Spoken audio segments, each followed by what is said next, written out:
മുടിയിൽ ഹെന്ന ചെയ്ത് കഴിഞ്ഞാൽ മുടി ഒരിക്കലും ചുമന്നൊന്നും വരില്ല കേട്ടോ. പക്ഷെ മുടിക്ക് നല്ലൊരു ഷൈനിങ് കിട്ടാനും മുടി വളരാനും നല്ലതാണ്. അപ്പോൾ ആദ്യം തന്നെ ഹെന്ന മിക്സ് ചെയ്യാനുള്ള വെള്ളമാണ് കേട്ടോ തയ്യാറാക്കുന്നത്.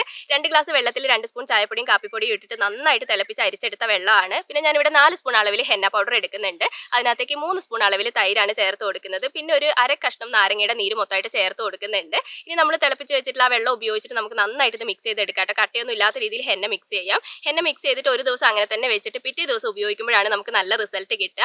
അപ്പോൾ അടുത്ത ദിവസം നമ്മൾ ഹെന്ന എടുത്ത് നോക്കുമ്പോൾ ഹെന്നയൊക്കെ നല്ല സെറ്റ് ആയിട്ട് ഇരിക്കുന്നുണ്ട് കേട്ടോ. ഇതിനകത്തേക്ക് ഞാൻ ഇനി ഒരു മുട്ടയുടെ വെള്ളം കൂടി ചേർത്ത് കൊടുക്കുന്നുണ്ട്. എന്നിട്ട് നമുക്ക് നന്നായിട്ട് മിക്സ് ചെയ്ത് എടുക്കാം. അപ്പോൾ മുടിയിലേക്ക് തേക്കുന്നതിന് മുമ്പായിട്ട് മുടിയിൽ കുറച്ച് ഓയിൽ തേച്ച് കൊടുക്കണം കേട്ടോ. അല്ലെങ്കിൽ നമ്മുടെ മുടി ഒരുപാട് ഡ്രൈ ആയി പോകും. അപ്പോൾ സ്കാൽപ്പ് മുതൽ മുടിയുടെ എൻഡ് വരെ നന്നായിട്ട് തേച്ച് കൊടുക്കുക. എന്നിട്ട് ഒരു പ്ലാസ്റ്റിക് കവറോ അല്ലെങ്കിൽ ഷവർ ക്യാപ്പ് ഒക്കെ ഉണ്ടെങ്കിൽ അത് ഉപയോഗിച്ചിട്ട് ഒന്ന് കവർ ചെയ്ത് കൊടുക്കുക കേട്ടോ. എന്നിട്ട് 1 മണിക്കൂർ നേരം വെച്ചിട്ട് നമുക്ക് കഴുകാം. കഴുകി കഴിയുമ്പോൾ നല്ല റിസൾട്ട് ആയിരിക്കും കേട്ടോ. മുടിക്ക് നല്ലൊരു ഷൈനിങ് ഉണ്ടാവും. മുടിയൊക്കെ നല്ലൊരു ഉള്ളു വെച്ചൊരു ഫീൽ ആയിരിക്കും. എല്ലാവർക്കും ഇഷ്ടമാവുന്ന റിസൾട്ടാണ്. പറ്റുന്നവരൊന്ന് ട്രൈ ചെയ്ത് നോക്കുക.